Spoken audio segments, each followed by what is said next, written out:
సభా సరిగా రాలేదు చూడయా. సభాధ్యక్షులు మైక్ సరిగా రాలేదు. మైక్ సభాధ్యక్షులు ఇంకా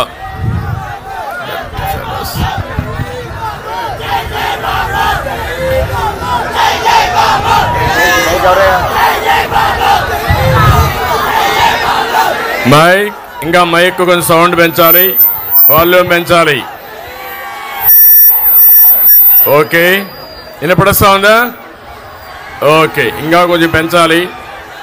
ఎక్కువ అరిస్తే మళ్ళా గొంతు పోతున్నామని భయం. గౌరవనీయులు సభాధ్యక్షులు స్థానిక తెలుగుదేశం పార్టీ ఇన్ఛార్జ్ అయినటువంటి పీతాని సత్యనారాయణ గారు,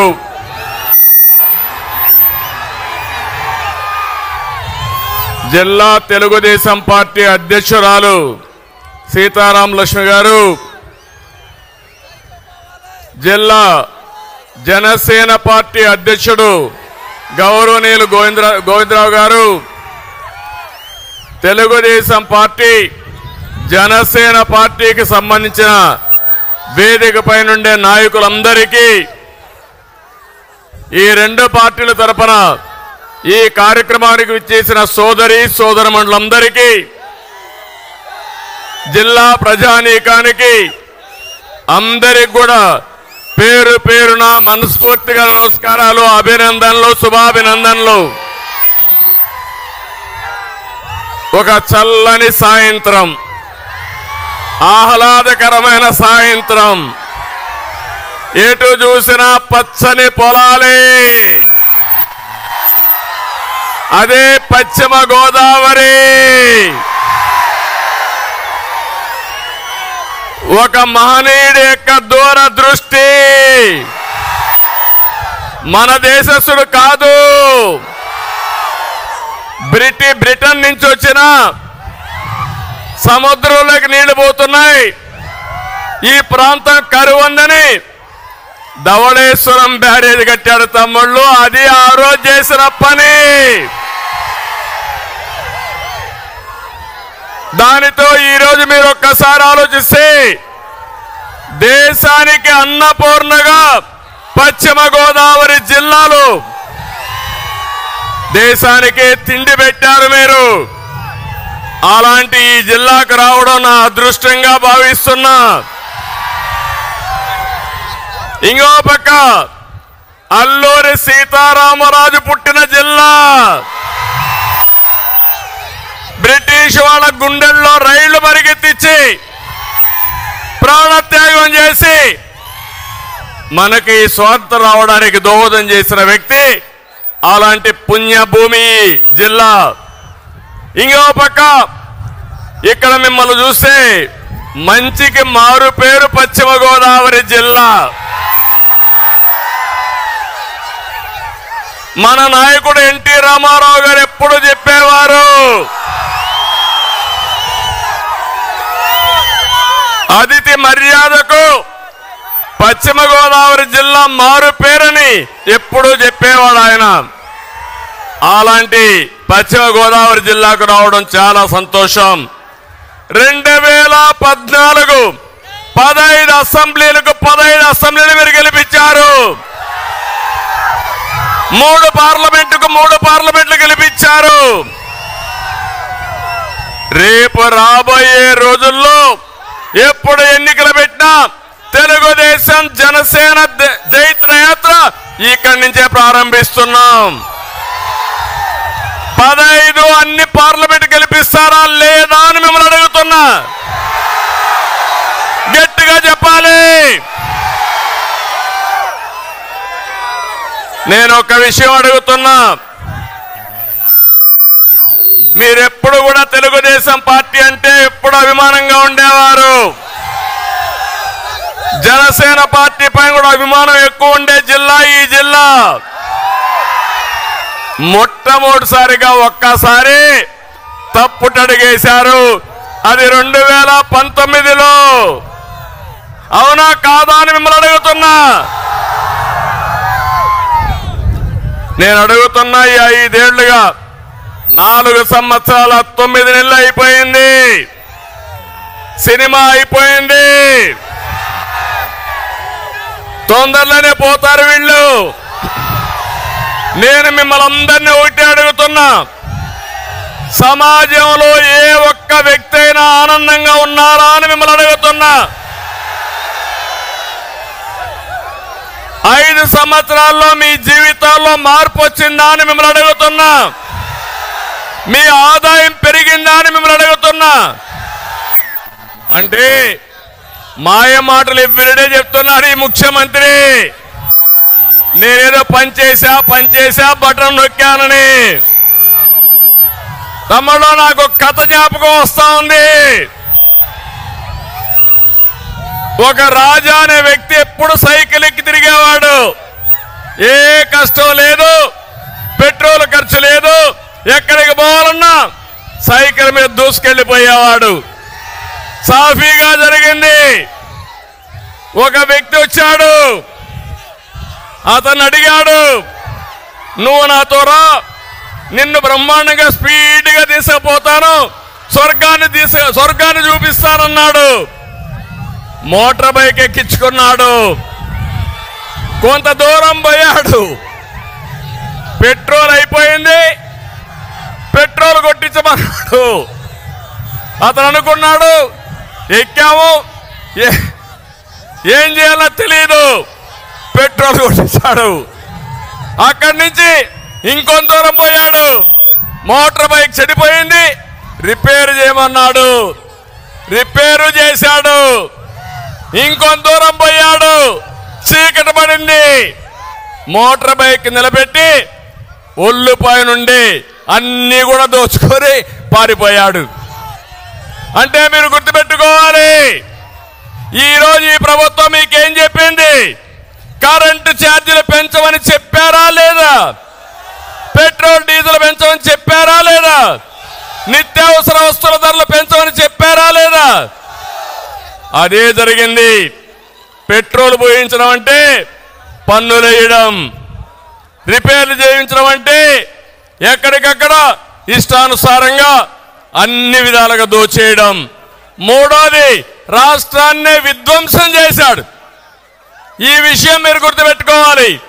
ఈరోజు ఈ జిల్లాలో ఏ రోడ్డైనా బాగుందా తమ్ముళ్ళు అని మిమ్మల్ని అడుగుతున్నా. ఏ కాలువైనా పూడికి తీశారా అని మిమ్మల్ని అడుగుతున్నా. ఏ డ్రైనేజీలైనా పూడికి తీశారా అని మిమ్మల్ని అడుగుతున్నా.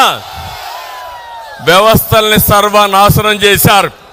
అందుకే అంటున్నా, రజనీకాంత్ డైలాగ్, రాజా అర్థమైందా? ఇప్పటికైనా అర్థం చేసుకున్నారా మీరు అని అడుగుతున్నా.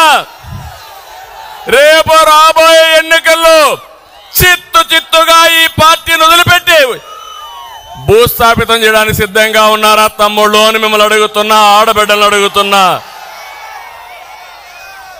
ఈరోజు ఇంకొక పక్కన మీరు చూస్తే ఎక్కడ చూసినా బాధుడే బాధుడు. ఇప్పుడే పీతాని చెప్పాడు, ఇక్కడ ఎమ్మెల్యే ఆకాశం నుంచి ఊడిపడ్డాడు అనుకుంటున్నాడు.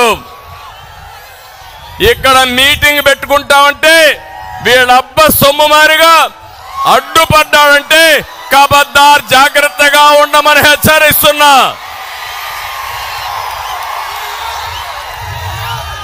నువ్వు విజిలెన్స్ పంపిస్తావా? బెదిరిస్తావా? రేపు నువ్వే విధంగా ఒకవేళ నేనే అనుకోనుంటే ఈ జిల్లాలో నువ్వు వ్యాపారాలు చేసేవాడివా అని అడుగుతున్నా నేను.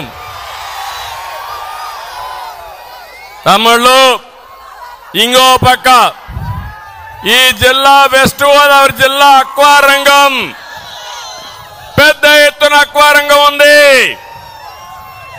జగన్ పరిపాలనలో మొత్తం రంగమే కుదేలైపోయింది.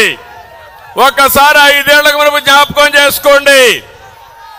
ఆ రోజు నేను ముఖ్యమంత్రిగా ఉన్నప్పుడు అక్వా రంగానికి పెద్దపీట వేశాను. రాయలసీమలో హార్టికల్చర్కి పెద్దపీట వేశాను. ఆదాయం రావాలని కోరుకున్నాను. పెద్ద ఎత్తున అక్వా రంగాన్ని అభివృద్ధి చేసిన పార్టీ ప్రభుత్వం తెలుగుదేశం అని చెప్పి నేను మీకు తెలియజేస్తున్నా. ఈరోజు మీరు చూడండి, అప్పుడు 2 లక్షల ఎకరాలు సాగు పెంచాం. ఈరోజు ఏం జరిగింది? అక్వా రంగంలో సాగు ఖర్చు 3 రెట్లు పెరిగింది. మద్దతు ధర లభించడం లేదు. ఫీడ్ కానీ, మందులు కానీ, కరెంటు బిల్లులు కానీ, సెస్ కానీ పెంచి అక్వా రంగాన్ని చంపేశాడు ఈ ముఖ్యమంత్రి. ఇంకో పక్క ₹1.50కే కరెంట్ ఇస్తానని చెప్పాడు. ఇచ్చాడా అని నేను అడుగుతున్న అక్వా రైతుల్ని. ఇక్కడ చూస్తే జోన్స్ అని పెట్టాడు. జోన్స్ అని పెట్టి జోను నాన్ జోన్ అని, నాన్ జోన్లో ఉంటే ఇష్టానుసారంగా ₹3.50 చేశాడు. 10 ఎకరాల కంటే ఎక్కువ ఉంటే రేట్లు పెంచేశాడు, ఆంక్షలు పెట్టాడు. నేను ఒకటే మీ అందరికీ హామీ ఇస్తున్నా, మళ్ళీ తెలుగుదేశం పార్టీ వస్తుంది, జనసేన ప్రభుత్వం వస్తుంది. ప్రతి ఒక్కరికి ₹1.50కే కరెంట్ ఇచ్చే బాధ్యత తెలుగుదేశం పార్టీ, జనసేనది.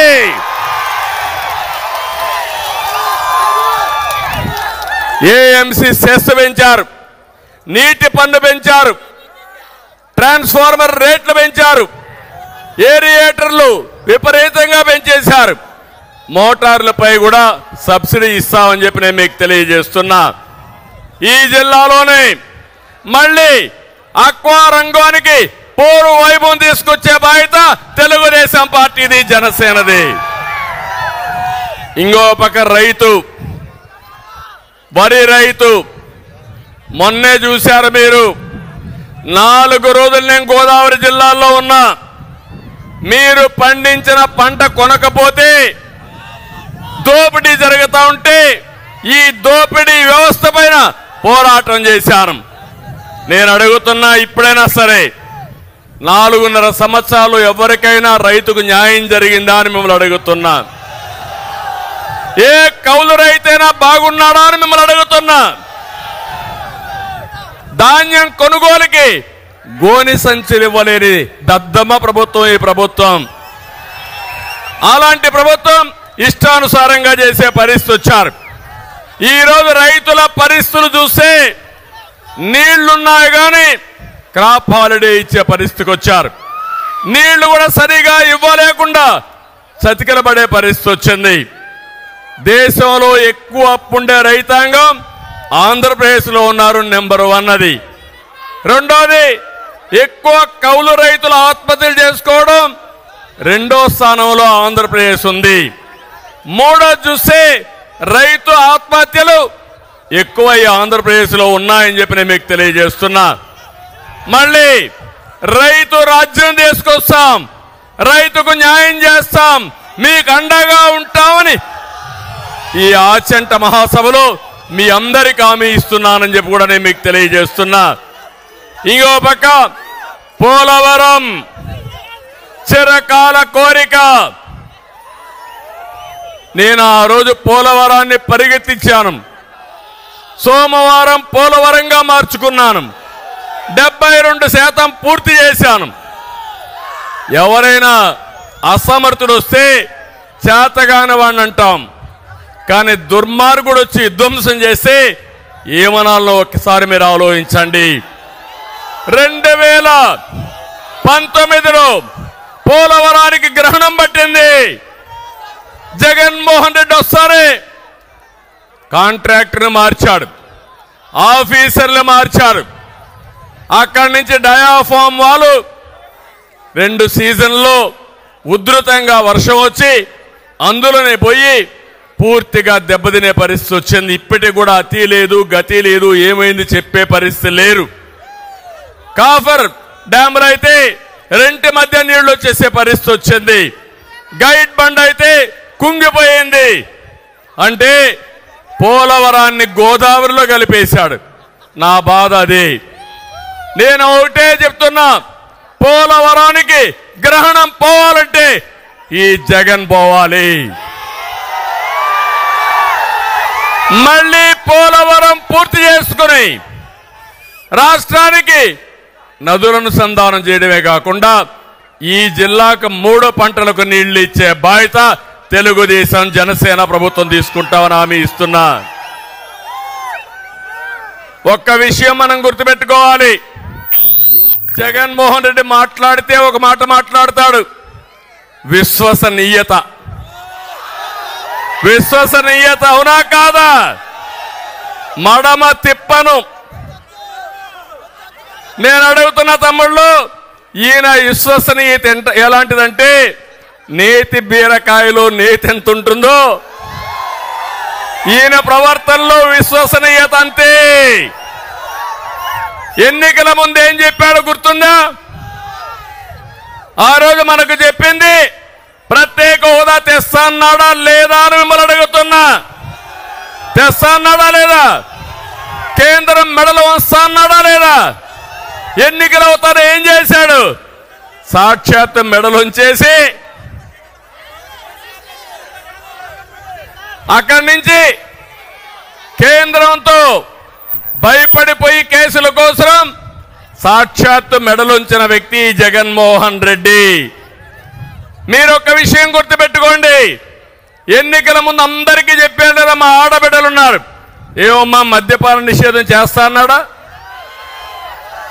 మద్యపాన నిషేధం చేయకపోతే మీ దగ్గరకు వచ్చి ఓటడగని చెప్పాడా? రేట్లు తగ్గిస్తానని చెప్పాడా?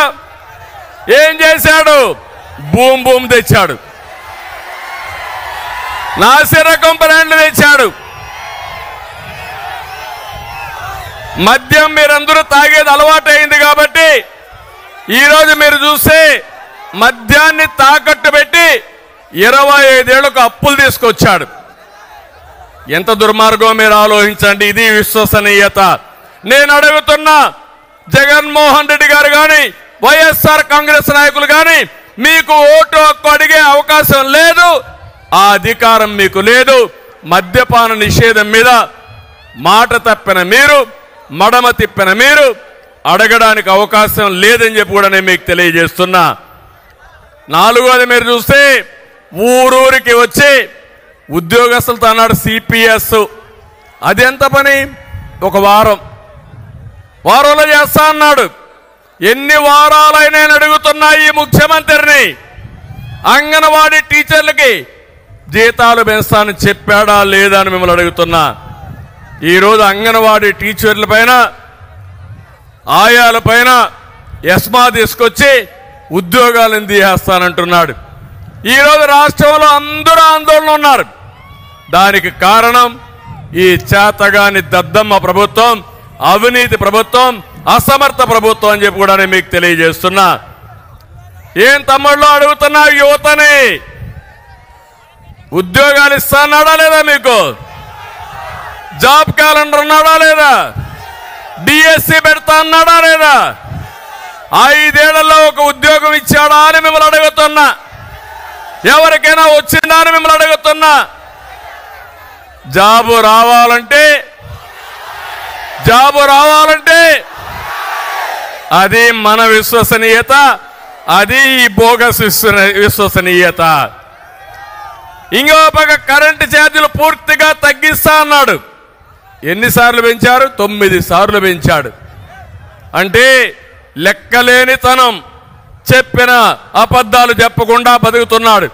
200 రూపాయలు కరెంటు బిల్లు ఉంటే ఎంత వస్తుంది? ఇప్పుడు 500, 1000 రూపాయలు అవునా కాదా?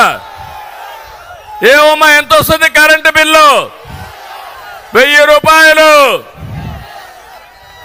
మళ్ళీ చెప్తున్నా, నాణ్యమైన కరెంటు రావాలంటే, కరెంటు రేట్లు పెరగకుండా ఉండాలంటే తెలుగుదేశం జనసేన రావాలి. అమరావతి విషయంలో చెప్పాడు, ఇక్కడే ఇల్లు కట్టుకున్నా అమరావతి మన రాజధాని అని మాయమాటలు చెప్పాడు.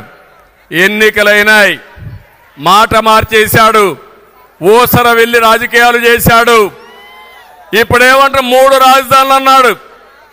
అసలు రాజధాని లేకుండా చేసే పరిస్థితికి వచ్చాడు. కడాన నిన్న మొన్న విశాఖపట్నానికి వెళ్ళడానికి ప్రయత్నం చేశాడు. కోర్టు మొట్టికాయలు వేసింది, నువ్వు ఎక్కడికి పోవడానికి లేదు, ఇక్కడే ఉండాలి, అమరావతిలో ఉండాలని అన్ని కేసులు ఏప్రిల్కి వేశారు.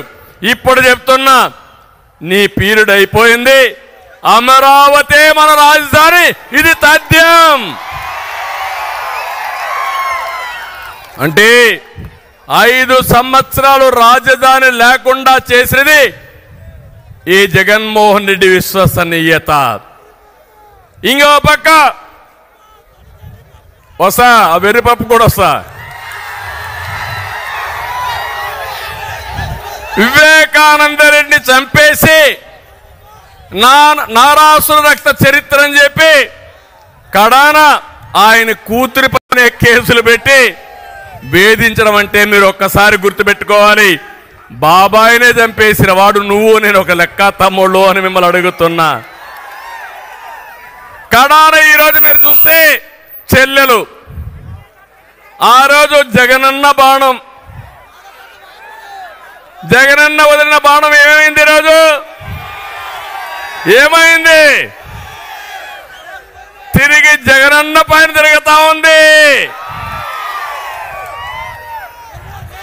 వాళ్ళ ఇంట్లో ఉండే వ్యవహారం మనకు సంబంధం అంట, నేనే ఆడిస్తున్నానంట. అంటే ఆ రోజు కూడా నేనే పాదయాత్ర చేయించాను ఆవిడ దగ్గర, ఇప్పుడు నేనే పాదయాత్ర ఆవిడని తిరుగుబాటు చేశాను.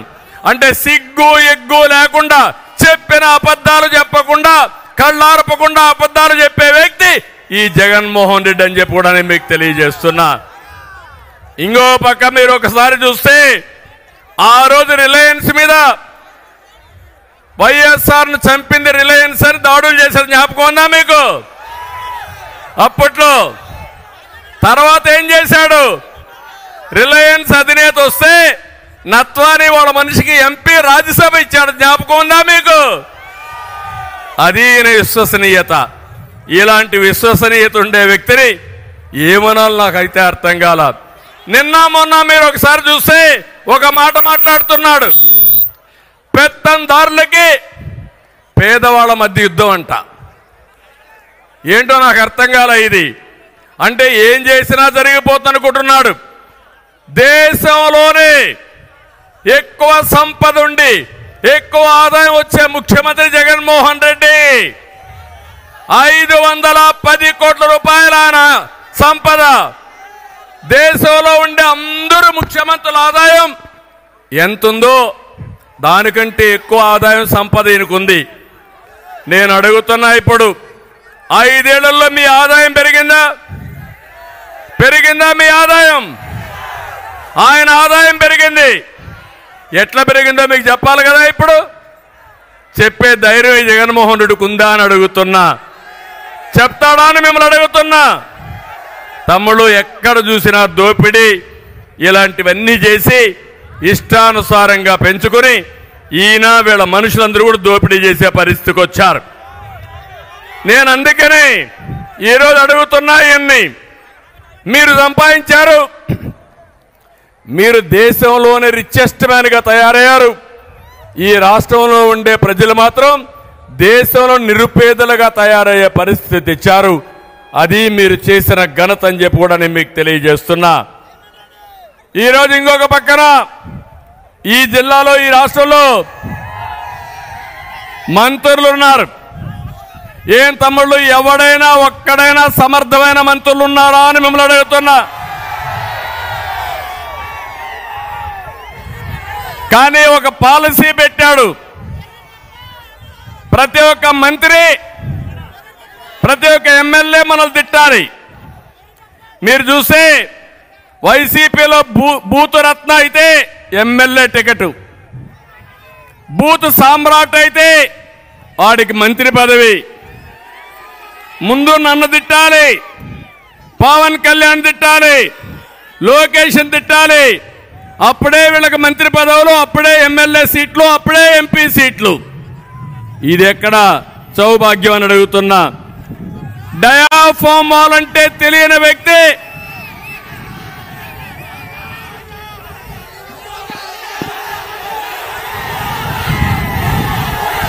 ఓకే, హుషారుగా ఉన్నారు మీరు.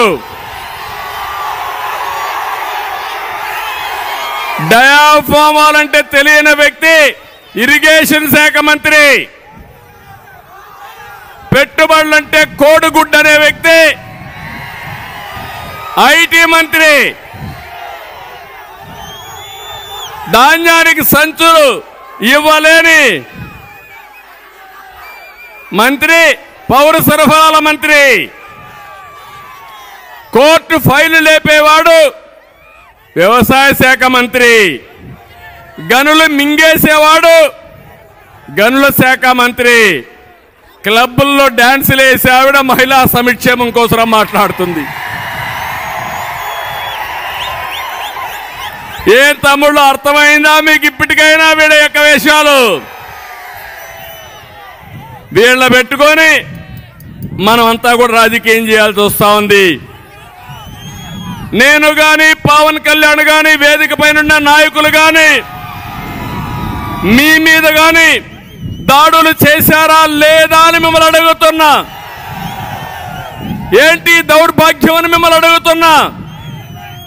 అంటే రాజకీయాల్లోకి వచ్చింది మన మీద దాడి చేయించుకోవడానికి కానీ మిమ్మల్ని అడుగుతున్నా.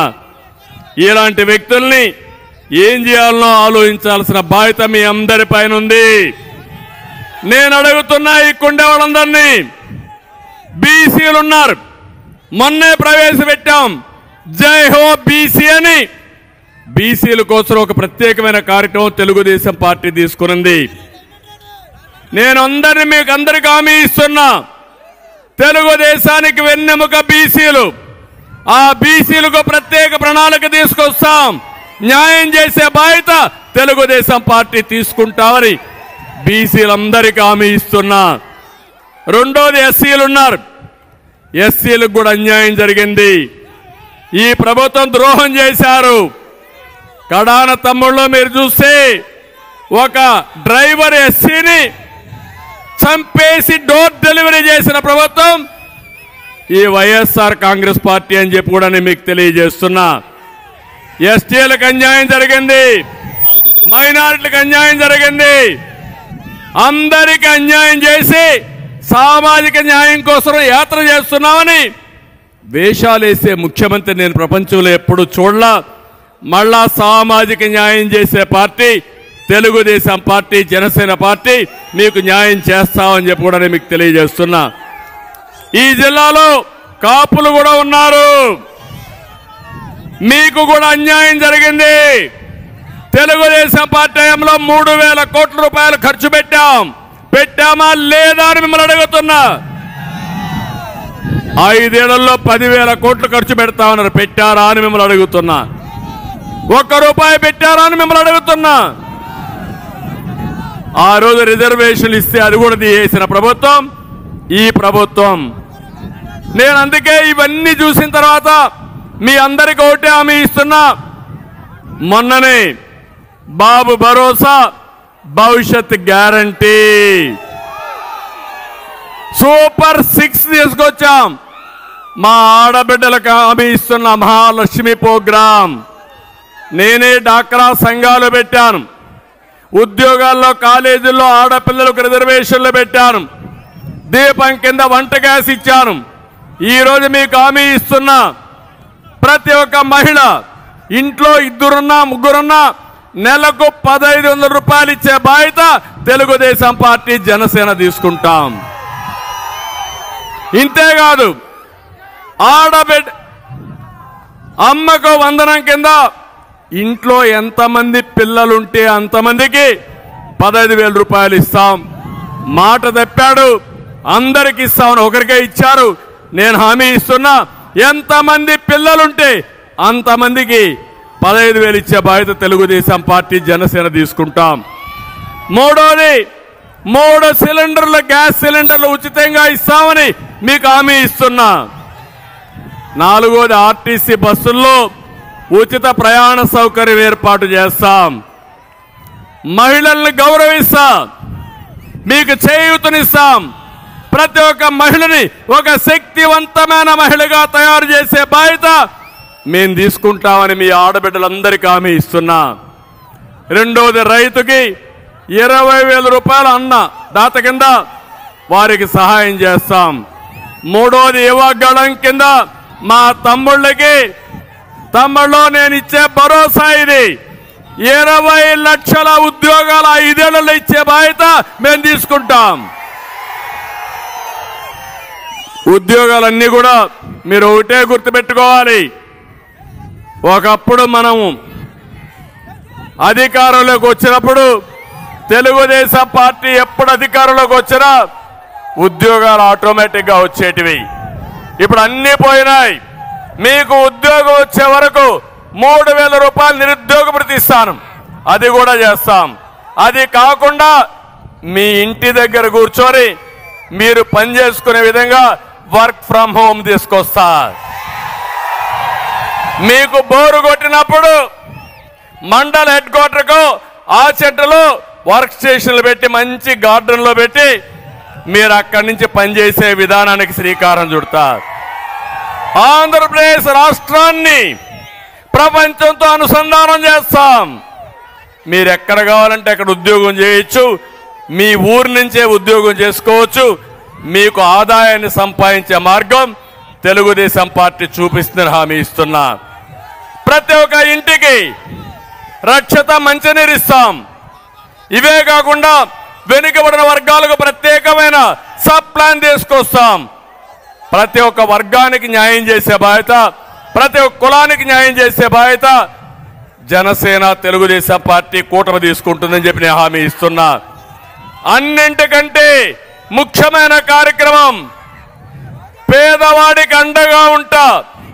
నా జీవితంలో ఒకటే ఆలోచిస్తున్నా, పేదరిక నిర్మూలన అనేది నా జీవితాశయం. ఇప్పుడు కూడా నేను శివాలయానికి వెళ్ళాను. అక్కడ కూడా వాళ్ళు ఎవరు చెప్పారు, ఎప్పటి నుంచో ఆ శ్రీరాములు వాళ్ళ కుటుంబం ఆ శివాలయంలో వారసత్వంగా పూజలు చేయడం కానీ వాళ్లే కట్టిన దేవాలయం అది.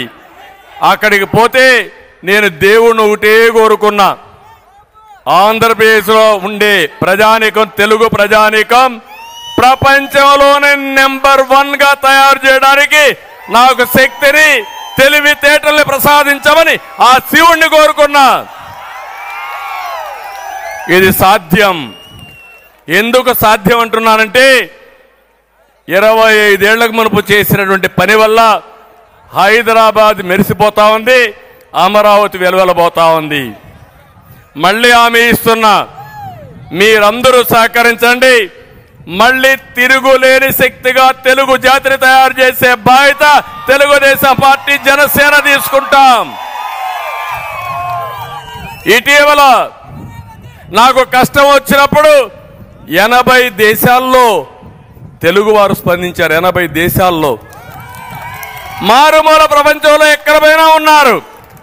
అది 25 ఏళ్లకు మునుపు తెలుగుదేశం పార్టీ ప్రారంభించిన విజన్.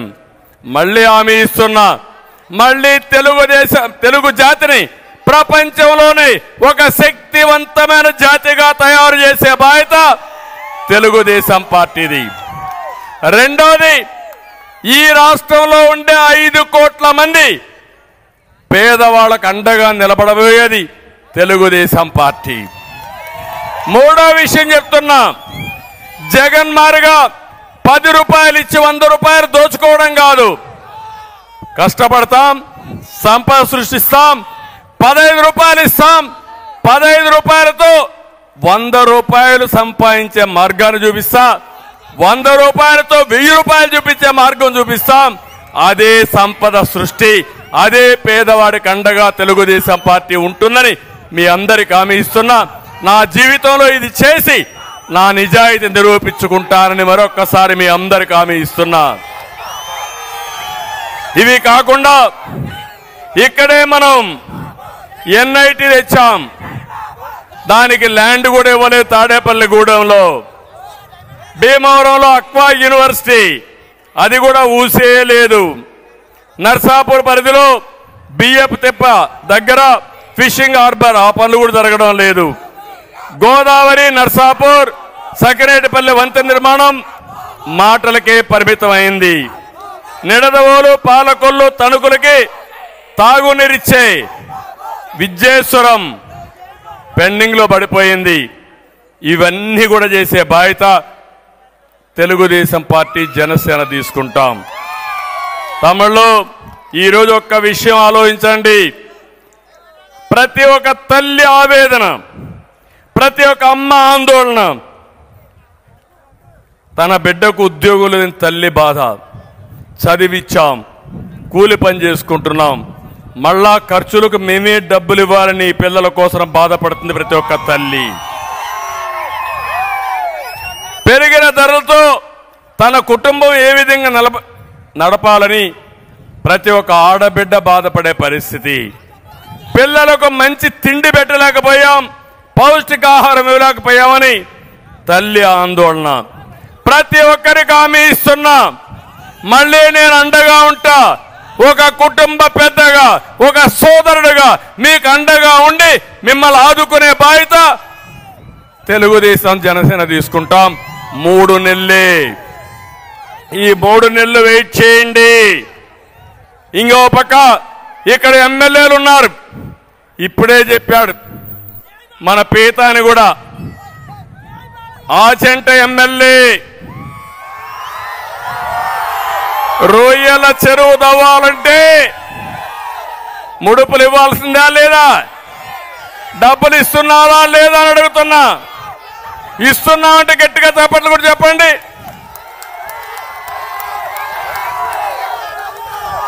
ఇంకో పక్క ఇంటి జాగాకు 50,000 రూపాయల నుంచి 1,00,000 రూపాయలు లంచం. ఇంటి జాగా సైట్ ఇవ్వాలన్నా లంచం, ఇండ్లు కట్టాలన్నా లంచం, వరి ధాన్యం ఎంఎస్పీ ఇవ్వాలన్నా లంచం కట్టాలి, కప్పం కట్టాలి. రైస్ మిల్లర్స్ అసోసియేషన్ భూమి, భారతీయ విద్యాభవన్కి ఇచ్చే భూమి, ఆ స్కూల్ భూములు కూడా కొట్టేయాలని ప్రణాళిక. నేను ఒకటే హామీ ఇస్తున్నా, వీళ్ళు తినింది కక్కిచ్చే బాధ్యత మాదని మరొకసారి మీ అందరికీ హామీ ఇస్తున్నా. ఇంకో పక్కన తణుకున్నాడు ఎర్రి పప్ప.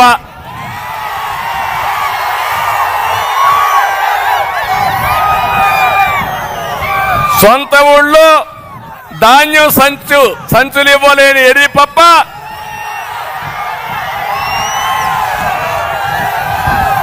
ఏమనాలో నాకు తెలియదు ఎర్రి పప్పని. కానీ రాష్ట్రంలోనే టీడీఆర్ బండ్లో నెంబర్ 1 కుంభకోణం తణుకు నుంచే ప్రారంభమైంది. రాష్ట్రం అంతా చేస్తున్నారు. ఖబర్దార్, జాగ్రత్తగా ఉండండి. టీడీఆర్ బాండ్ల కుంభకోణం మిమ్మల్ని కక్కిచ్చే బాధ్యత తెలుగుదేశం పార్టీ జనసేన తీసుకుంటాం. నియోజకవర్గంలో ఏం కట్టాలన్నా 5% ఈయనకి చెల్లించాలా. అది అక్కడుండే ఎమ్మెల్యే. ఇంకొకరు తాడేపల్లిగూడెంలో ఉన్నాడు, చిల్లర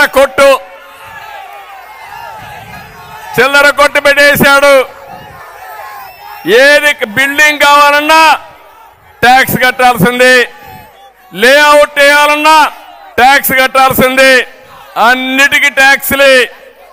భీమవరం ఉన్నాడు గజ దొంగ, మామూలు కాదు. 52 కోట్ల రూపాయల భూమిని కొట్టేశాడు. జగన్మోహన్ రెడ్డి రిషికొండను కొట్టేసి 500 కోట్లతో ప్యాలెస్ కడితే ఇక్కడ భీమవరం ఎమ్మెల్యే ఆయన ఒక ప్యాలెస్ కట్టాడు, పోటీ పడుతున్నాడు. పేదలకు ఇల్లు కట్టలేరు కానీ వీళ్ళు మాత్రం ప్యాలెస్లు కట్టుకుంటారు. నర్సాపూర్లో ఇంకొక ఆయన ఉన్నాడు, ఆయన పేరే నియోజకవర్గాన్ని ప్రసాదం మారిగా మింగేస్తున్నాడు. ఆయన ఒక ఎమ్మెల్యే. పేదలకు ఇళ్ల పట్టాల కోసం తక్కువ ధరకు భూములు కొని మొత్తం వెంచర్లేసి అమ్మేసే పరిస్థితికి వచ్చాడు, గవర్నమెంట్కి ఇచ్చే పరిస్థితికి వచ్చాడు. గోదావరి ఏటికట్టు ఆధునీకరణలో నాసిరకం పనులు చేసి 15 కోట్లు మింగేశాడు. వీళ్ళు ఎమ్మెల్యేలు. నేను అడుగుతున్నా, జగన్మోహన్ రెడ్డి నీకు ధైర్యం ఉందా? ఈ ఎమ్మెల్యేలు మారుస్తావా? నువ్వు చేయలేవు. అది నీ పరిస్థితి. అందుకే నేను ఒకటే ముఖ్యమంత్రి చెప్తుంది. నిన్న మీరు చూశారు పాపం, అంబటి రాయుడు క్రికెటర్, ప్రపంచమంతా ఆడాడు, మంచి పేరుంది, ప్రజాసేవ చేయాలనుకున్నాడు. జగన్మోహన్ రెడ్డి పిలిచాడు, పిలిచి నీ గుంటూరు సీట్ ఇస్తామన్నాడు. సరే అన్నాడు. రెండో రోజు ఇంకొకరిని పిలిచి నీకు కూడా గుంటూరు సీట్ ఇస్తామన్నాడు. అంబటి రాయుడికి అర్థమైపోయింది. ఆ దెబ్బతో ఫస్ట్ డేనే ఆట ఆడకమునిపే గేమ్ అయిపోయింది. Clean bowled. అర్థమైపోయింది. ఇంకా లాభం లేదని పారిపోయాడు అంబటి రాయుడు. మీకు అర్థమయ్యా తమ్ముళ్ళు? ఇప్పటికైనా మోసం ఎట్ట చేస్తాడని. జీవితాలతో ఆడుకునే వ్యక్తి ఈ జగన్మోహన్ రెడ్డి. అలాంటి వ్యక్తిని మనం ఒకసారి ఆలోచించుకోవాల్సిన అవసరం ఉంది. ఇంకో పక్క ఇక్కడ చూస్తే వరి రైతుకు, కౌలు రైతుకు నేను ఒకటే చెప్తున్నా, మీకు న్యాయం చేపిస్తారని హామీ ఇస్తున్నా. టిట్కో ఇండ్లన్నీ కూడా తెలుగుదేశం పార్టీ వస్తానే ఉచితంగా మీకు అప్పచెప్పే బాధ్యత, కట్టించే బాధ్యత మాదని మరొక్కసారి మీ అందరికీ హామీ ఇస్తున్నా. త్రాగునీటి సమస్య పరిష్కారం చేస్తాం. ఇది కాకుండా ఆచంటలో అయోధ్యలంక బ్రిడ్జి ఇమ్మీడియట్ గా పూర్తి చేస్తానని చెప్పి కూడా నేను మీకు తెలియజేస్తున్నా. జిల్లా అంతా రోడ్లన్నీ అధ్వానంగా ఉన్నాయి. మళ్ళీ మీ రోడ్లు బాగుపడాలంటే తెలుగుదేశం జనసేన రావాలి. ఈ సందర్భంగా నేను ఒకటే మీ అందరినీ కోరుతున్నా. ఈరోజు ఆచంట నియోజకవర్గానికి వచ్చిన మిమ్మల్ని అందరినీ ఒకే విషయం మిమ్మల్ని అడుగుతున్నా. ఈరోజు మనందరిపైన ఒక బాధ్యత ఉంది. అది పవిత్రమైన బాధ్యత. ఆంధ్రప్రదేశ్లో ఉండే ప్రజానీకం చాలా తెలివైన వాళ్ళం. కానీ ఒక్కొక్కసారి మోసపోతా ఉంటాం. ఈరోజు ఆంధ్రప్రదేశ్లో ఉండే వాళ్ళు ప్రపంచం అంతా రాణిస్తున్నారు. కానీ ఈ రాష్ట్రంలో మాత్రం ఇబ్బందుల్లో ఉన్నాం. నేనేదో ముఖ్యమంత్రి పదవి కోసం అడగడం లేదు. నా కోసమో, పవన్ కళ్యాణ్ కోసమో, తెలుగుదేశం కోసమో, జనసేన కోసం కాదు, 5 కోట్ల ప్రజల కోసం మిమ్మల్ని అందరినీ అడుగుతున్నా. మీ పిల్లల భవిష్యత్తు కోసం మిమ్మల్ని అడుగుతున్నా. మీరు ఈ ప్రభుత్వాన్ని సాగనంపడానికి సిద్ధంగా ఉన్నారా లేదా అని మిమ్మల్ని అడుగుతున్నా. నేను ఈరోజు పెట్టిన కార్యక్రమం కూడా రా కదిలి రా. ఎన్టీ రామారావు గారి మొదట్లో తెలుగుదేశం పిలుస్తోంది, రా కదిలి రా అని పెట్టారు. ఇప్పుడు నేను ఇచ్చిన పిలుపు మళ్ళీ స్వర్ణ యుగం కోసం మేము పిలుస్తున్నాం. రా కదిలి రా అని అడుగుతున్నా. మిమ్మల్ని ఒకటే అడుగుతున్నా, తెలుగు జాతికి స్వర్ణ యుగం కోసం కలిసి వస్తారా? రాతి యుగంలో ఉండిపోయి ఇంకా వెనక్కి వెళ్ళిపోతారా నిర్ణయించుకోవాల్సిన బాధ్యత మీ అందరిపైన ఉంది. 5 ఏళ్లుగా మీరు చూశారు, ఎన్ని ఇబ్బందులు పడ్డామో చూశారు. ఇప్పుడు భయపడి మీరు ఇంట్లో పడుకుంటే, పోరాటం చేయకపోతే మీకు మిగిలేది రేపు రాబోయే రోజుల్లో అంధకారమే. అందుకే అందరినీ కోరుతున్నా, తిరుగుబాటు ప్రారంభమైంది. ఇప్పుడు యువ గడవైన తర్వాత ఇది 3వ మీటింగ్ చూశాను. మీ ఉత్సాహం చూశాను, మీ అభిమానం చూశాను. నాకు ఏమాత్రం అనుమానం లేదు, వైఎస్ఆర్ కాంగ్రెస్ పార్టీ పని అయిపోయింది. ఈరోజు కొండే అందరిని అడుగుతున్నా, 90 రోజులు మీరు పనిచేయండి. మా కోసరం కాదు, మీకోసరం, మీ భవిష్యత్తు కోసరం, మన రాష్ట్ర భవిష్యత్తు కోసరం పనిచేస్తామని గట్టిగా చప్పట్లు కొట్టి హర్షాన్ని, ఆమోదాన్ని తెలియజేయండి. ఆ తర్వాత ఈ రాష్ట్రాన్ని స్వర్ణయుగం వైపు నడిపించే బాధ్యత మేము తీసుకుంటాం. అది జరిపిస్తామని కూడా మీకు తెలియజేస్తున్నా. ఈరోజు హైదరాబాద్ మీరు చూశారు, అప్పుడప్పుడు వెళ్తూ ఉంటారు. 25 ఏళ్లకు మునుపు ప్రారంభించిన అభివృద్ధి ఈరోజు వాళ్ళు కంటిన్యూ చేశారు. ఇక్కడట్టు కాకుండా ఇష్టానుసారంగా చేసే పరిస్థితికి వచ్చారు. అందుకే నేను ఇప్పుడు ఒక్కొక్కటి, తమ్ముడు వినాల వినాల వినాల వినాల వినాల ఇను ఇను ఇను నేను చెప్పిన దాన్ని గట్టిగా స్లోగన్ ఇవ్వండి. నేను తెలుగు జాతి స్వర్ణ యుగం కోసం అంటే కదిలి రాని గట్టిగా చెప్పాలి. అందరూ పిడికిలి బిగించి, అవసరం లేచి నిలబడుకొని, అందరూ లేచి నిలబడుకోండి, గట్టిగా చెప్పాలి, పిడికిలి బిగించి చెప్పాలి. తెలుగు జాతి స్వర్ణ యుగం కోసం ఇంకా గట్టిగా చెప్పాలి. ప్రతి ఒక్కరి గుండెల్ని కదిలించే పరిస్థితి రావాలి. తెలుగు జాతి స్వర్ణ యుగం కోసం, తెలుగు ప్రజల ఆత్మ గౌరవం కోసం, స్వచ్ఛమైన ప్రజా పాలన కోసం, తెలుగు జాతిని నెంబర్ 1 చేయడం కోసం, పోలవరం పూర్తి చేయడం కోసం, రైతుల భవిష్యత్తు కోసం,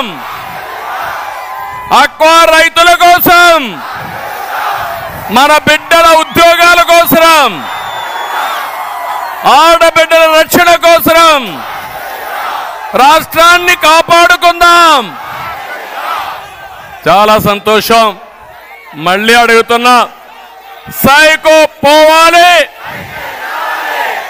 ఇక్కడ జనసేన కూడా ఉంది కాబట్టి సైకో అంటే పోవాలని గట్టిగా చెప్పాలి. సైకో, సైకో పాలన, సైకో పాలన. అదే మరిగా తెలుగుదేశం జనసేన కూటమి వర్ధిల్లాలని చెప్పాలి. తెలుగుదేశం జనసేన కూటమి, తెలుగుదేశం జనసేన కూటమి, తెలుగుదేశం జనసేన కూటమి. అదే సమయంలో ఎన్టీఆర్ అంటే అమరాయ్. ఎన్టీఆర్, ఎన్టీఆర్, ఎన్టీఆర్. తమ్ముళ్ళు మళ్ళా గుర్తు చేస్తున్నా, మొన్ననే క్రిస్మస్ చేసుకున్నాం, నిన్ననే నూతన సంవత్సరాన్ని మనం సెలబ్రేట్ చేసుకున్నాం. తొందరలోనే సంక్రాంతి వస్తుంది. సంక్రాంతి వేడుకలు పశ్చిమ గోదావరి జిల్లాలో చాలా బాగా జరుగుతాయి. వేరే అన్ని ప్రాంతాల నుంచి పశ్చిమ గోదావరి జిల్లాకు వస్తారు. దానికంటే మన సాంప్రదాయాలు నేను చెప్పను. మీ అందరూ కూడా సంక్రాంతి బ్రహ్మాండంగా జరుపుకోవాలని మనస్ఫూర్తిగా ఆకాంక్షిస్తున్నా. అందరికీ సంక్రాంతి శుభాకాంక్షలు. మళ్ళీ ఒకటి కోరుతున్నా, ఈ సంక్రాంతి ఎట్లా జరుపుకుంటామో రేపు ఎన్నికలకు కూడా సిద్ధం కావాలి. ఇంటింటికి వెళ్ళాలి, ప్రతి ఒక్కరికి చెప్పాలి, చైతన్యాన్ని కలిగించాలి. రేపు రాబోయే రోజుల్లో వైఎస్ఆర్ కాంగ్రెస్ పార్టీని చిత్తుగా ఓడించాలి, బంగాళాఖాతంలో కలిపేయాలి. సిద్ధమా అని మిమ్మల్ని అడుగుతున్నా. అది చేసి ఈ రాష్ట్రాన్ని కాపాడుకోవడానికి ముందుకు రావాల్సిందిగా మరొక్కసారి అందరినీ కోరుకుంటూ చేస్తారని చెప్పి ఆశిస్తూ, ఈరోజు నేను ఇక్కడికి వచ్చినప్పుడు మీరు చూపించిన అభిమానానికి పేరు పేరున అందరికి కూడా మనస్ఫూర్తిగా నమస్కారాలు. ఈ మీటింగ్ బ్రహ్మాండంగా జయప్రదం చేసిన రెండు పార్టీ నాయకులకి కార్యకర్తలకి అందరికీ ధన్యవాదాలు. Thank you. అందరికీ నమస్కారాలు. జై హింద్.